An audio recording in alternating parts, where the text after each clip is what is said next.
Do you love it when you feel vindicated about something? You've been talking about something for a long time and finally it comes out and what you've been preaching about, what you've been saying is vindicated?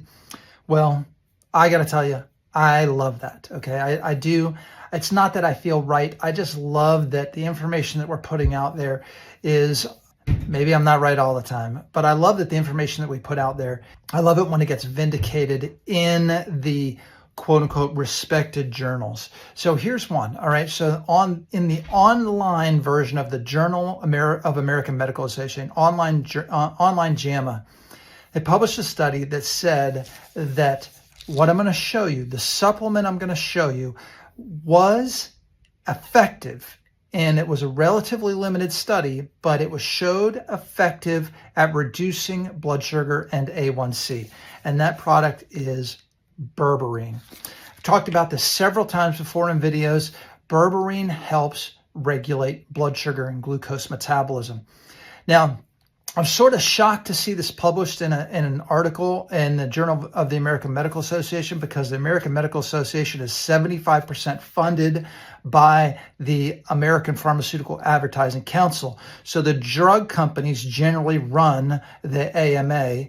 And so I was a little bit shocked to see this, but again, I felt pretty vindicated because we've been recommending this for patients for a very, very, very long time, probably a decade and a half at this point, maybe longer than that, as a way to help support glucose metabolism, glucose control.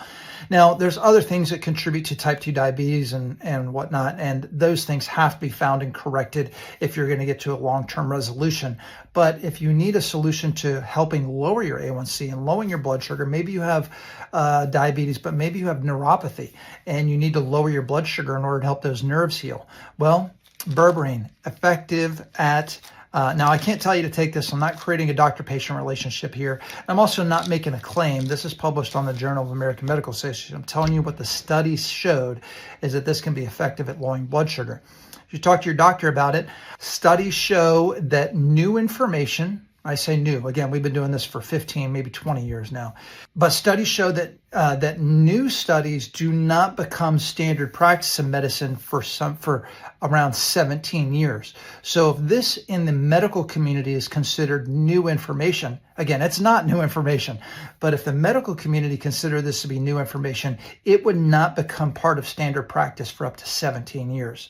So if you're going to your endocrinologist and you've got type 2 diabetes and you're saying, what can I do about it? And they're not talking to you about Berberine, understand it's just because it's not what's being taught in medical schools. It's not what they're reading in their journals. They're not staying up with the information. I'm letting you know there's something that you can get over the counter. Again, you should talk to your doctor about it, that can, according to the research, positively impact your blood sugar regulation. I've even heard doctors tell people this: if they're taking their metformin, if they're taking their glipizide, if they're taking their insulin, they can eat whatever they want. Folks, this is a ridiculous statement. You know, this is a way of just keeping you sick. So I don't want to come across here and say, hey, you can eat whatever you want, just take some Berberine and it'll help you with your blood sugar. You need to change your lifestyle. You need to change what you're putting into your body. You need to change your stress level. You need to get your hormones checked. You need to look for hidden infections, hidden toxins in your body that are contributing to inflammation and therefore impacting your blood sugar. There's much more to it than just going, how can I take a pill, whether it be a prescription pill or Berberine, and manage your blood sugar. You need to get everything under control. On that note, by the way, I wouldn't be surprised, because of how I've seen this happen before, when a study comes out and shows how effective a supplement can be at something, the FDA then tends to say, well, we're going to regulate it and call it a drug. So don't be surprised if a study like this doesn't turn Berberine into a prescription medication down the road. You heard it from me first on that, all right?